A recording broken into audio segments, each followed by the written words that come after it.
Hello student, class 9 science का question paper है mid term exam 23-24 session के लिए। तो जिन बच्चों का भी ये क्वेश्चन पेपर आया है वो अपने आंसर्स चेक कर लेना। तो एंड कमेंट करके भी बताइएगा कैसा गया आपका एग्ज़ाम। तो अभी मैं इसका सेक्शन ए का सोल्यूशन बताने जा रही हूँ।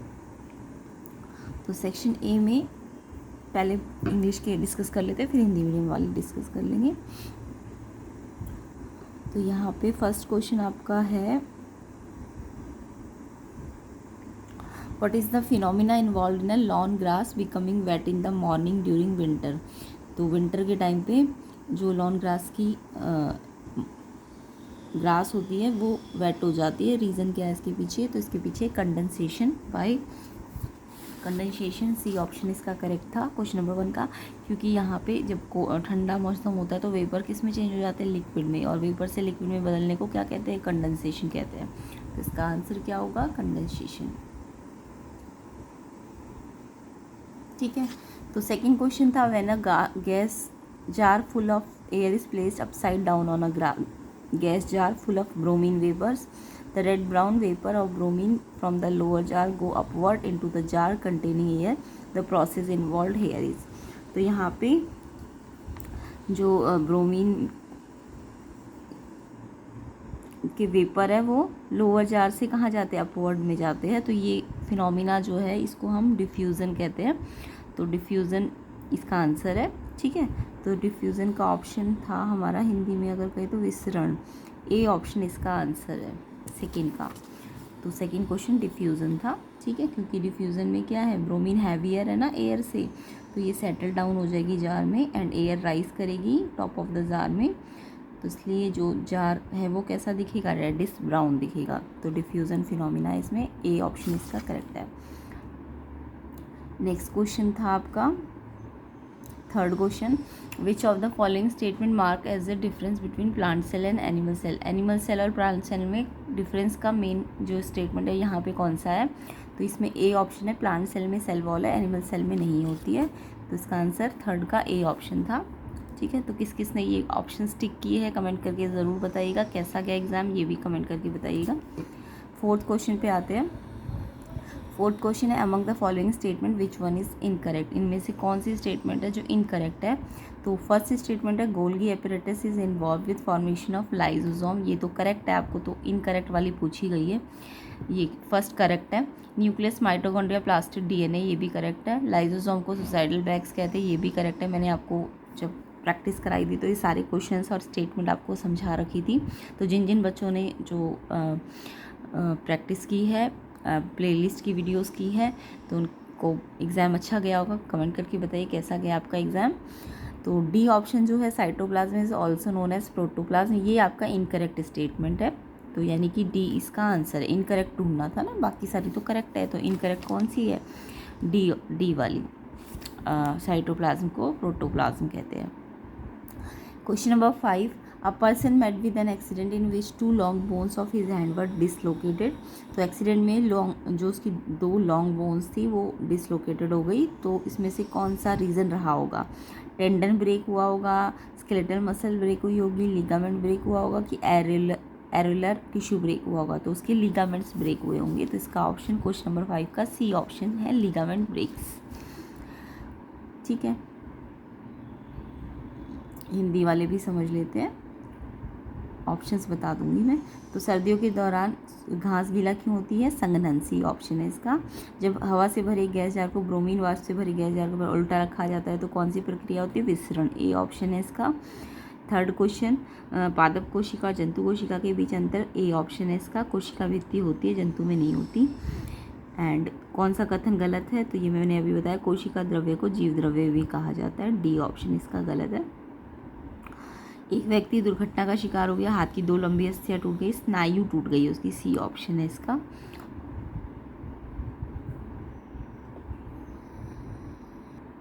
क्वेश्चन 6 देख लेते हैं। स्ट्रेटिफाइड स्क्विमस एपिथेलियम प्रेजेंट होता है, किस में प्रेजेंट होता है? सी, स्किन में। तो यहाँ पे आंसर आपका स्किन है, सी ऑप्शन इसका करेक्ट है। Next, if the tip of the grass plant is removed even when it keeps on growing in length, it's is due to presence of. तो जो टिप है ग्रास प्लांट की remove हो जाती है फिर भी वो ग्रो करता है, तो वो किस कारण से ग्रो करता है? इसका आंसर है डी, इंटरकैलरी मेरिस्टम। ग्रो क्यों नहीं करता, उसका आंसर एपिकल मेरिस्टम है, बट ग्रो क्यों करता है, इन्होंने पूछा ग्रो कर रहा है, तो इंटरकैलरी मेरिस्टम है इसका आंसर। ठीक है, ये नोड्स में होता है और स्टेम्स में होता है प्लांट्स के। तो जो शुगर केन वगैरह के स्टेम्स होते हैं उनमें ये प्रेजेंट होता है, इसलिए अगर वो कट भी जाए उसकी ग्रास तो वो फिर भी उगता रहता है। तो यहाँ पे रीज़न क्या है? Intercalary meristem. डी ऑप्शन इसका करेक्ट है। Question number 8, tissue is a group of similar kind of cells specialise to perform a particular function. ये डेफिनेशन तो हमने पढ़ी थी। Therefore presence of tissues in multi cellular organism ensure. तो जो multi cellular organism में tissues होते हैं वो क्या इंश्योर करते हैं? Faster development, higher reproductive potential, body strength की, डिवीजन ऑफ लेबर। तो क्योंकि ये अलग अलग पर्टिकुलर फंक्शन करते हैं ना, तो ये डिवीजन ऑफ लेबर इनका काम है। ठीक है, तो बी ऑप्शन इसका करेक्ट है, डिवीजन ऑफ लेबर। तो क्वेश्चन नंबर 8 का आंसर बी है। नेक्स्ट क्वेश्चन नंबर 9 मैंने आपको एग्जैक्टली ऐसा ही कराया था, बहुत डिटेल में भी समझाया था आपको। What would be the displacement of a particle moving in a circular path of radius R after completing half a circle. तो यहाँ पे मैंने आपको बोला था हाफ सर्कल में जब डिस्प्लेसमेंट पूछते हैं तो डिस्प्लेसमेंट हाफ सर्कल का मतलब यहाँ से ए से शुरू किया और बी तक पहुँचा, हाफ सर्कल हो गया ना। अब डिस्प्लेसमेंट ए बी आर्क नहीं लेनी, कई बच्चों ने ए बी आर्क ले ली होगी, ए बी आर्क होती तो 2 पाई आर आता आंसर। जब अगर डिस्टेंस पूछ रहे होते ना क्वेश्चन में, क्या पूछ रहे होते डिस्टेंस, तब तो आंसर पाई आर आता, क्योंकि डिस्टेंस एक्चुअल लेंथ होती है। एक्चुअल लेंथ तो ए बी है, बट डिस्प्लेसमेंट तो शॉर्टेस्ट लेंथ है। तो शॉर्टेस्ट लेंथ कहाँ से कहाँ तक है? ए से लेके इस बी तक, ये वाला बात है। डिस्प्लेसमेंट का कौन सा पाथ माना जाएगा? ये वाला ए बी, ना कि ये वाला। ये वाला तो डिस्टेंस है, तो डिस्टेंस पाई आर आती, डिस्प्लेसमेंट ए बी आता है शॉर्टेस्ट पाथ। तो शॉर्टेस्ट पाथ ए बी क्या है? डायमीटर, और डायमीटर कितना होता है? 2 रेडियस। तो इसका आंसर सी ऑप्शन है। तो ये मैंने आपको कराया था बहुत बार, 2-3 बार कराया था। तो जिन बच्चों ने भी प्लेलिस्ट की वीडियोस देखी है और जो लाइव वीडियोस है वो देखिए, उन मोस्टली क्वेश्चन उसी में से आए हुए। तो इसका सी ऑप्शन करेक्ट होगा क्वेश्चन नंबर 9 का। ठीक है, 2R। अगर यहाँ डिस्प्लेसमेंट की जगह डिस्टेंस बोलते ना तो पाई आर होता है। तो ये जो लगा रखा है ये गलत है, सी ऑप्शन इसका ठीक है, 2R। ठीक है, और ज़ीरो कब होता है? जब पूरा एक चक्कर लगा चुका होता, तो डिस्प्लेसमेंट 0 हो जाता। अभी फिलहाल इसका डिस्प्लेसमेंट हाफ सर्कल है ना, तो 2R होता है डायमीटर के बराबर। Question number 10, suppose a boy is moving with uniform velocity 10 metre per second on a merry go round ride, which of the following is true for given scenario. तो यहाँ पे एक बॉय है जो यूनिफॉर्म वेलोसिटी से चल रहा है 10 मीटर पर सेकेंड से। तो आप कहोगे कि अगर यूनिफॉर्म वेलोसिटी है तो एक्सेलरेशन तो 0 होता है। तो एक्सेलरेशन 0 का मतलब, तो फिर ऑप्शन तो हमारा नो एक्सेलरेशन होना चाहिए, है ना। बट नो, जब भी मैरी गो राउंड में वो यूनिफॉर्म वेलोसिटी से भी अगर चल भी रहा है ना, तो भी क्या होता है मैरी गो राउंड में डायरेक्शन जो होती है ना ऑब्जेक्ट की बार बार चेंज हो रही होती है। मैरी गो राउंड में क्या होता है, कभी वो लेफ्ट जाता है, कभी राइट जाता है ना। तो डायरेक्शन चेंज होने से ना वेलोसिटी भी चेंज होती है। वेलोसिटी भले ही कांस्टेंट है वैल्यू वाइज, बट क्योंकि डायरेक्शन चेंज हो रही है, वेलोसिटी 2 फैक्टर्स पे डिपेंड करती है, मैग्नीट्यूड पे और डायरेक्शन पे। मैग्नीट्यूड भले ही कांस्टेंट है 10 मीटर पर सेकेंड, बट उसकी डायरेक्शन तो चेंज हो रही है ना मैरी गो राउंड में। तो इसका मतलब डायरेक्शन चेंज होने का मतलब वेलोसिटी चेंज हो रही है, और वेलोसिटी चेंज हो रही है तो पक्का एक्सेलरेटेड मोशन होना चाहिए, है ना। तो सी ऑप्शन इसका करेक्ट है। तो यहाँ पे 0 नहीं आना था, बच्चे देखते कहते हैं यूनिफॉर्म है तो acceleration 0, no merry go round है क्योंकि डायरेक्शन भी चेंज हो रही है, इसलिए इसका आंसर सी ऑप्शन है। तो किस किस बच्चे ने सी ऑप्शन टिक किया कमेंट करके ज़रूर बताइएगा। Question number 11, which of the following is true for a falling object. जब भी कोई चीज़ फॉल करती है यानी हाइट से फॉल कर रही है, तो फ्री फॉल है ना, फ्री फॉल की कंडीशन में आपको पता है ना, फ्री फॉल जब भी होगा, जब भी कोई चीज़ ऊपर से नीचे गिरेगी तो एक्सेलरेशन 9.8 होता है gravity, acceleration due to gravity के कारण। तो जी की वैल्यू कांस्टेंट रहती है ना, तो इसका मतलब यूनिफॉर्म एक्सेलरेटेड मोशन है। जब भी जी कांस्टेंट है तो इट मीन्स कौन सा एक्सेलरेटेड मोशन है? यूनिफॉर्म एक्सेलरेटेड मोशन है, क्योंकि फ्री फॉल में जी हमेशा सेम ही रहेगा, 9.8 ही रहेगा। तो यूनिफॉर्म एक्सेलरेटेड मोशन है, सी ऑप्शन है इसका भी, क्वेश्चन नंबर 11 का भी C option. It has uniform accelerated motion. Acceleration कितना है? जी की वैल्यू 9.8 होती है फ्री फॉल के टाइम पे, है ना। तो सी इसका आंसर है। ये जो आंसर क्लिक किए हुए ये ठीक नहीं है, ये मैं आपको जो बता रही हूँ वो है सी ऑप्शन इसका ठीक है, यूनिफॉर्म एक्सेलरेटेड मोशन। समझ आ गया ये आपको दोनों क्वेश्चंस, मैरी गो राउंड का भी और फ्री फॉल का भी। नेक्स्ट क्वेश्चन कर लेते हैं। अच्छा, इसके हिंदी वाले भी समझ लेते हैं एक बार जल्दी। तो क्वेश्चन नंबर 6 था, स्तरित सेल की एपिथेलियम उपस्थित होती है त्वचा में, सी ऑप्शन। अगर घास के पौधे के शीर्ष को काट दे तो भी उसकी लंबाई बढ़ती है, ये डी ऑप्शन है, अंतर्विष्ट विभज्योतक। एंड 8th क्वेश्चन, उत्तक समान प्रकार की कोशिकाओं का समूह है, तो ये क्या सुनिश्चित करता है, ये बी श्रम का विभाजन। एंड 8 त्रिज्या वाले वृत्ताकार पथ में गतिमान एक कण का आधे वृत्त की दूरी तय करने पर उसका विस्थापन पूछा है तो 2r होगा, अगर दूरी पूछी जाती तो πr होता, अभी आंसर 2r है। ठीक है। नेक्स्ट 10th क्वेश्चन, मान लीजिए एक लड़का 10 मीटर प्रति सेकंड के समान वेग से एक गोल झूले पर गति कर रहा है, तो उसका क्या सत्य है, तो अगर समान वेग है लेकिन उसकी जो झूला है उसकी दिशा तो चेंज हो रही है, दिशा चेंज हो रही है, तो वो त्वरित गति कर रहा है, सी ऑप्शन इसका करेक्ट है। नेक्स्ट क्वेश्चन, नीचे की ओर गिरती हुई वस्तु के बारे में क्या सत्य है, तो सत्य क्या है, नीचे गिरती हुई वस्तु में जो एक्सीलरेशन होता है, त्वरण होता है, वो हमेशा कितना होता है, यूनिफॉर्म होता है, मतलब वो एक समान त्वरित गति करती है, तो सी ऑप्शन इसका करेक्ट है। नेक्स्ट आ जाते हैं क्वेश्चन नंबर 12th में, तो ये इनर्शिया वाला क्वेश्चन भी मैंने बहुत डिटेल में आपको समझाया था। इनर्शिया रेजिस्ट करने की प्रॉपर्टी है, किसको रेजिस्ट करती है, it is a property to resist any change in the state of rest और मोशन, है ना। तो इनर्शिया किस पे डिपेंड करता है, मैंने आपको बताया था मास पे डिपेंड करता है। मैंने ये भी बताया था मास ज़्यादा होता है तो फोर्स ज़्यादा लगता है, जिससे चेंज ज़्यादा आता है, तो मास सिर्फ मास पे डिपेंड करता है, स्पीड पे तो इनर्शिया डिपेंड ही नहीं करता, तो मास ही इसका आंसर है। तो इसका आंसर ए ऑप्शन होगा, मास। तो इनर्शिया सिर्फ मास पे डिपेंड करता है। ओके, मास ज़्यादा होगा तो इनर्शिया भी ज़्यादा होगा, यानी फोर्स ज़्यादा होगा तो इनर्शिया जो है उसको चेंज नहीं कर रहा ना, तो चेंज करने लगेगा वो। ठीक है। 13 question, if the mass of body double velocity half हो गई तो लीनियर मोमेंटम कितना हो जाएगा, तो लीनियर मोमेंटम का फॉर्मूला मैंने आपको बताया था, मोमेंटम का फॉर्मूला मास इनटू वेलोसिटी होता है।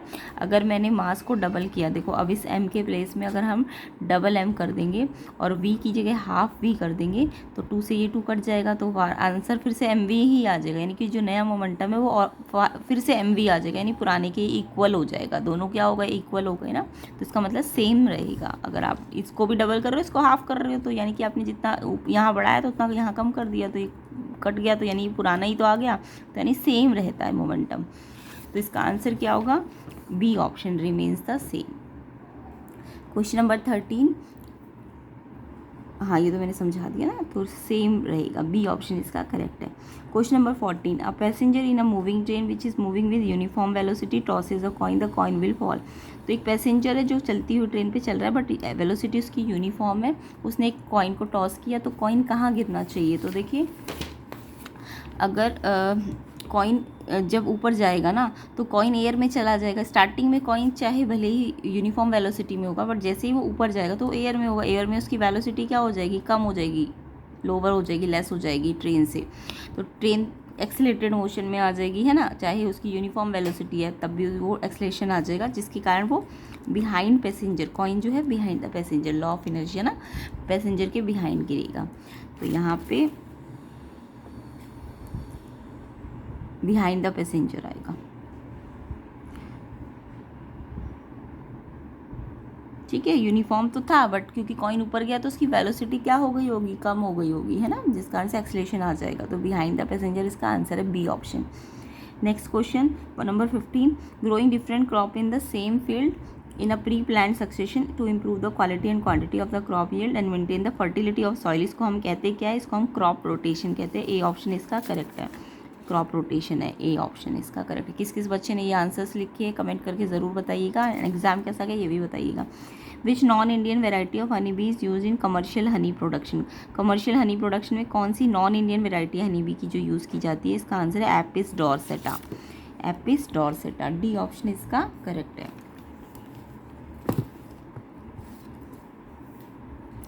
नेक्स्ट क्वेश्चन देख लेते हैं, तो अभी पहले हिंदी वाले भी एक बार जल्दी जल्दी देख लेते हैं। तो इसका आंसर मैंने बताया, वस्तु का जड़त्व निर्भर करता है द्रव्यमान पे, ए ऑप्शन। पिंड का द्रव्यमान दुगुना वेग आधा कर दोगे तो समान रहेगा, जो संवेग है ना वो समान रहता है, बी ऑप्शन इसका आएगा। समान वेग से चलती ट्रेन में एक यात्री सिक्के को उछालेगा तो सिक्का कहाँ गिरेगा, यात्री के पीछे, बी ऑप्शन इसका करेक्ट है। फसल की उपज की गुणवत्ता मात्रा में सुधार करने पर मिट्टी की उर्वरता को बनाए रखने के लिए खेत में एक पूर्व नियोजित क्रम में विभिन्न फसलों को उगाने को फसल चक्र कहते हैं, ए ऑप्शन है इसका। नेक्स्ट क्वेश्चन, मधुमक्खी की कौन सी विदेशी किस्म का उपयोग व्यावसायिक मधु उत्पादन में किया जाता है, देखो विदेशी बोला है तो एपिस डॉर्सेटा इसका आंसर, डी ऑप्शन। चलिए अब एजर्शन रीजन पे आते हैं, तो एजर्शन रीजन में पहले हम एजर्शन रीजन, एजर्शन है ऑक्सीजन एटम एक प्योर सब्सटेंस है। तो मैंने आपको प्योर सब्सटेंस को बहुत डिटेल में बताया था कि प्योर सब्सटेंस क्या होते हैं, जो सेम काइंड ऑफ एटम से बनते हैं। प्योर सब्सटेंसेस मैंने बताए थे आपको, सुबह ही बताए थे, प्योर सब्सटेंसेस जो सेम टाइप ऑफ एटम से बनते हैं। इसके अंदर एलिमेंट होते हैं और मैंने बताया था इसके अंदर कंपाउंड्स होते हैं ना।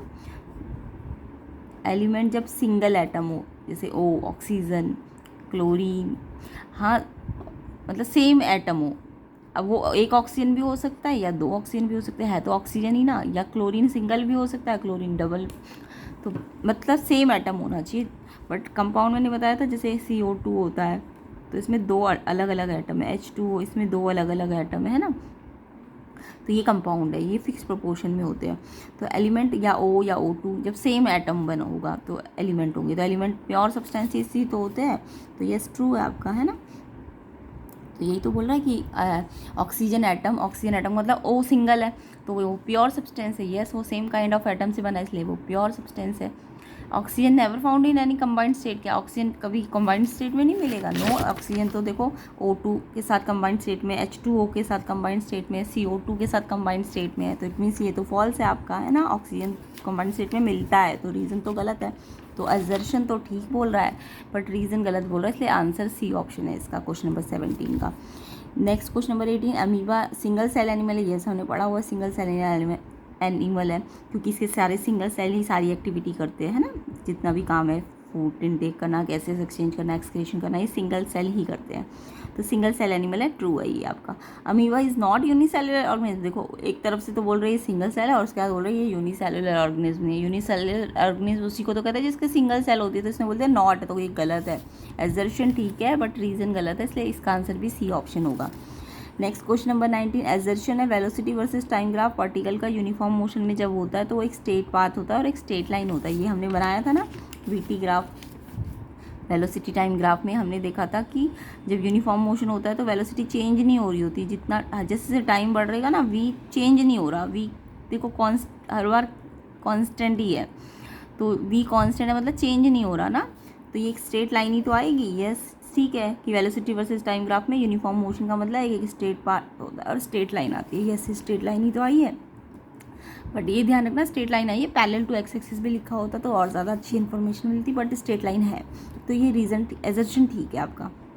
रीज़न है in uniform motion the velocity of particle increases as the time elapse. देखो यहाँ पे कहाँ बढ़ रही है, जैसे से टाइम बढ़ रहा है क्या वेलोसिटी बढ़ रही है? 10 है तो 10 पे ही चल रही है हर बार। तो यानी VT ग्राफ में आप देख रहे होंगे टाइम बढ़ रहा है फिर भी वेलोसिटी तो नहीं बढ़ रही है, तो ये यूनिफॉर्म मोशन का ही तो ग्राफ है। यूनिफॉर्म मोशन का ग्राफ ये भी है, यूनिफॉर्म मोशन का ग्राफ ये भी है। ST ग्राफ में वेलोसिटी यूनिफॉर्मली कैसे होती है? जब स्ट्रेट लाइन कर्व होता है, ये भी यूनिफॉर्म मोशन ही है। यहाँ पे जितना टाइम बढ़ रहा है ना उतनी स्पीड से वेलोसिटी भी बढ़ रही है, तो इक्वल ही है, मतलब वेलोसिटी में चेंज नहीं आया। जब ये ग्राफ हो ना स्ट्रेट लाइन ग्राफ तो वेलोसिटी चेंज नहीं हो रही है, ये हर बार हर जगह पे सेम है। जैसे टाइम बढ़ रहा है वेलोसिटी सेम रह रही है, तो यहाँ पे उल्टा लिख दिया उन्होंने, टाइम बढ़ने से वेलोसिटी बढ़ रही है। नो, यूनिफॉर्म मोशन में वेलोसिटी कांस्टेंट रहती है, ठीक है। तो यानी ये रीज़न गलत है। तो एजर्शन तो ठीक बोला बट रीज़न गलत बोला, इसलिए इसका आंसर भी क्या होगा? सी ऑप्शन ही तो होगा।